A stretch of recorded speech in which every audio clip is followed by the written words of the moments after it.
Sa may habak dyan, may anting-anting or agimat, pakinggan nyo to, yung kanyang sinasabi. Oo, authentic faith. Mao na nga, naamoy mga habak na mga lana, isurrender na ninyo diri sa itong atubangan. Kay dili authentic ang imong pagtuo nga naa kay crucifix, naa po kay bala nga di mo butog ipakos ang imong hawak kay ug mo kagar si Kristo na ay reserba demonyo. Narinig nyo? So, itong nagsasalita na to, no, hindi ako sure kung ano to siya, pari ba to siya or pastor, no, kasi pero may cross siya eh. Hindi ko lang alam, no. Pero malamang sa malamang, maybe pare siya o di kay pastor. So ngayon, no, sa mga naniniwala sa pinagsasabing taong ito mayroon akong i-share connected sa kanyang sinasabi. No? Ito, totoong nangyayari ito. No? Nangyayari ito hanggang sa ngayon. Ganito yan, guys. Ito yung isa sa mga magpapatunay kung gaano kahalaga sa ating material ang mga habak katulad nung sinasabi nung taong ito. No? Isa siyang iglesia ni Kristo. Ngayon, nakapag-asawa siya ng isang hindi iglesia ni Kristo ang kanyang asawa. Pero may habak ang kanyang asawa. Mayroong habak ang kanyang asawa. So dahil ang trabaho niya, sundalo, siyempre, napakadelikado ang kanyang trabaho, sinabihan siya ng asawa niya na binigyan siya ng anting-anting or agimat. No, sabihan siya, nagtalo pa sila. Kasi nga, ayaw niyang dalhin. Kasi, katuwiran nga niya, dahil iglesia ni Kristo siya, galing daw sa demonyo yung habak. Kaya ayaw niyang tanggapin talaga. So, nagpapaliwanag ang kanyang asawa para mangkumbinsi itong sundalo na iglesia ni Kristo para madala niya yung habak or yung agimat or anting-anting. So, sa katagalan nilang argumento, pagpapaliwanag ng kanyang asawa, ay nakumbinsi siya na dalhin yung habak na inupir ng kanyang asawa. Ang sabi ng kanyang asawa, dahil napakadelikado ang trabaho mo, kailangan mo nito, itong habak. No? Ngayon, walang mawawala sa iyo kung dadalhin mo ito sa tuwing nasa trabaho ka. Maliit na bagay lang, hindi sagabal sa iyo, at walang mawawala. Di ba? Hindi naman siya sagabal sa iyong trabaho. So dahil sa paliwanag na yon, pero bago tinanggap ng kanyang asawa, yung sundalo, nagkaroon muna sila ng napakahaba-habang argumento. Kasi nga yung sundalo ayaw niyang tanggapin. Pero kalaunan ay nakumbinsi siya na dalhin niya. Pero yung dinala niya na yon, baliwala lang sa kanya. Baliwala lang sa kanya. Pero sa tuwing lumalakad sila, hindi niya iniwan yung habak. Dinadala-dala niya lang yung habak na inibigay na kanyang asawa.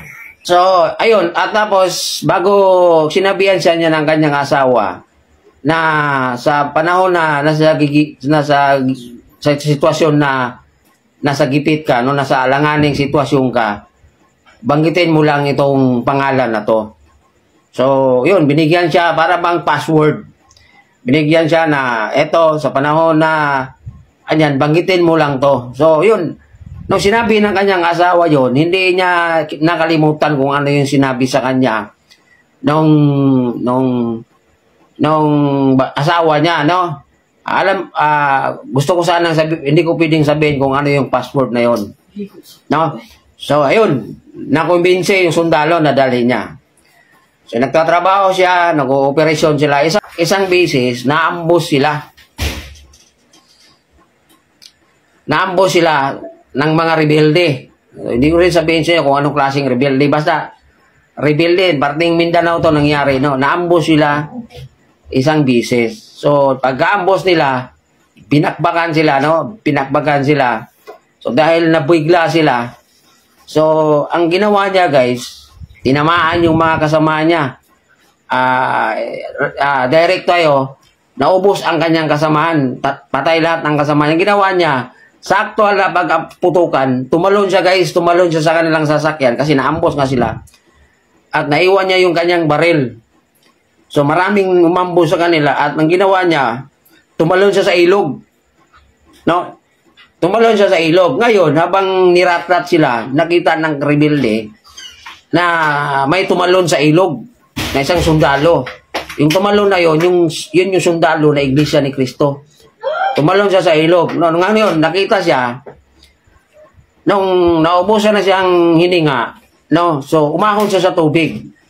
Pag-ahon niya sa tubig, nakita siya, inabangan na pala siya ng rebelde. Pag-abang siya, niratrat siya, tatlo yung rumatrat sa kanya, no, binaril yung kanyang muka kasi pag-ahon niya. So, napansin niya guys na lumalagitik lang yung bala sa kanyang muka. Lumagitik yung bala sa kanyang muka, tapos ang ginawa niya, sumisid siya ulit. Sumisid siya ulit sa ilalim ng ilog. No, pagsisid niya, siguro wala pang 2 minuto, umahon siya ulit. Kasi maubusan na siya ng hininga eh. Pag-ahon niya, nakita kasi ng rebelde na hindi siya natamaan, no? Hindi siya nasugatan or hindi siya tinabla ng bala. Ang ginawa siya dahil guys, pinagtulungan siyang pupukin ng rebelde yung kanyang muka. Pinagtulungan siya. So, ang nararamdaman niya lang sa kanyang muka, yung una, lumalagitik lang yung bala na tumama sa kanyang muka. Yung pinalo siya, no? Lumalagutok lang yung mga baril na tumama sa kanya nung pinalo sa kanya. Lumagutok sa kanyang muka. So, ang ginawa niya, sumisid siya ulit. Pagsisid niya ulit, iniisip niya, kapag aahon siya, mamamatay siya kasi nandun pa rin yung rebelde nag-aantay sa kanya eh. So, hanggang sa malapit nang maubusin siya ng hininga, naalala niya ngayon, no? Naalala niya ngayon yung sinabi ng kanyang asawa na pag nasa panahon ka ng kagipitan, sa sitwasyon na kagipitan,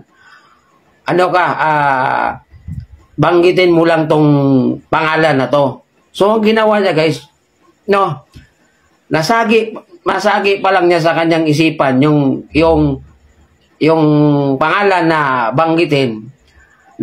Alam mo kung ano nangyari sa kanya guys habang nasa ilalim siya sa ilalim ng tubig? Nakahinga siya. Nakahinga siya doon habang nasa ilalim siya ng tubig. Inabot siya ng 1.5 oras sa ilalim ng tubig. Hindi na siya umahon. Nakita niya doon, parang naaliw-aliw na lang siya kasi lumapit siya sa kanya yung mga isda. Parang nakalimutan niya na yun na may nangyayari sa taas, nagkaroon ng ambus doon. Nawala na sa isipan niya yung mga kasama niya doon kasi naaliw na siya sa mga isda. 1 oras at kalahati siya doon, nakipaglaro siya sa mga isda. Dahil isda na matabang, siguro, mga gurami yung mga nandun, kung anong klaseng isda sa matabang. At after 1.5 oras, umahon siya.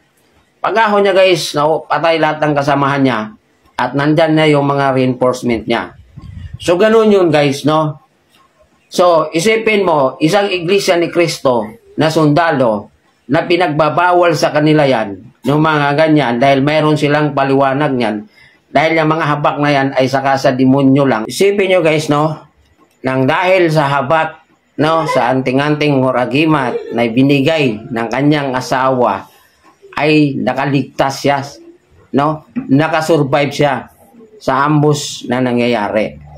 So after noon, bumalik siya doon umuwi siya at ikinuwento niya doon sa kanyang asawa yung nangyayari, yung na-experience niya at kung ano yung kung anong naidudulot ng habak na ibinigay ng kanyang asawa. So nang dahil doon, naniniwala na siya regarding sa mga habak-habak. Ang ginawa niya, dinala siya doon ng kanyang asawa doon sa isang tao na namimigay ng mga ganyan. At doon nalalaman yung kanyang na-experience kung ano nung nangyayari sa kanya, ano yung ginawa sa kanya ng habak na yung nakahinga siya at yun, nabuhay siya. No, nakasurvive siya. So ang ginawa niya guys ay nagdagdag siya ngayon ng mga habak. No, dati, yung kapiranggot lang ang binigay sa kanya, isang piraso na ganyan lang kaliit, ayun, nagdadagdag na siya ng mga agimat or ng mga habak. So, itong sinasabi ng taong ito, na kinukumbinsi niya yung mga tao na mayroong mga habak, na isuko, no, sa kanya. Ito sa nangyayari sa sundalo. Sa nangyayari sa sundalo, no, yung kanyang na-experience, yung ginawa sa kanya ng habak, sa tingin nyo ba, kagagawan ba ng demonyo na iligtas ang iyong sarili sa panahon na nasa kagipitan ka, lalong-lalo na pinagtulungan kayong inambus ng mga rebelde? No? Yan ba yung sinasabi niya na itong mga habak ay sa demonyo? Ito ba yon? Guys, dahil sa habak, guys, no, hanggang ngayon, patuloy siyang nagtatrabaho bilang isang sundalo. At ang gagandahan sa kanyang habak, ngayon na dala-dala niya, no, iniiwas sila sa encounter. Iniiwas sila. Kaya yung mga kasamahan niya, ang nakapagsasabi lang din ng ganyan, kung nakakapansin sa kanya, no, yung kanyang mga kasamahan na sundalo din. Napapansin nila na pag sa tuwing kasama nila itong sundalo na Iglesia ni Cristo, napapansin nila naiiwasan nila yung mga inkwentro. Kaya pag may lakad sila, gustong-gusto ng mga kasamahan niya na kasama siya sa tuwing mayroon silang operasyon, kasi napapansin ng kanyang kasamahan na naligtas sila at iniiwas sila sa anumang barilan o inkwentro sa panahon ng kanilang operasyon. So itong mga sinasabi niya, no, naiya sa demonyo daw yung mga habak. Kayong may mga habak, no, wag nyong isuko yan, no. Kung mayroong kayong ganyan, napakaswerte nyo, no. At kung mayroong kayong ganyan, gamitin nyo lang sa tamang paraan. Huwag nyong gamitin sa hindi magandang paraan. So, sa tingin nyo, guys, no, may basihan ba ang sinasabi niya, no, tungkol doon sa na-experience ng isang sundalo na Iglesia ni Cristo? Ang Iglesia ni Cristo, guys, mahigpit na tinutulan nila yan.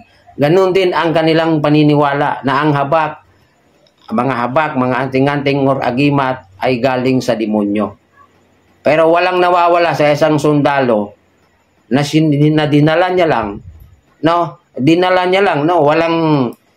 Dinala niya lang, basta-basta niya lang dinala, nilagay niya sa bulsa.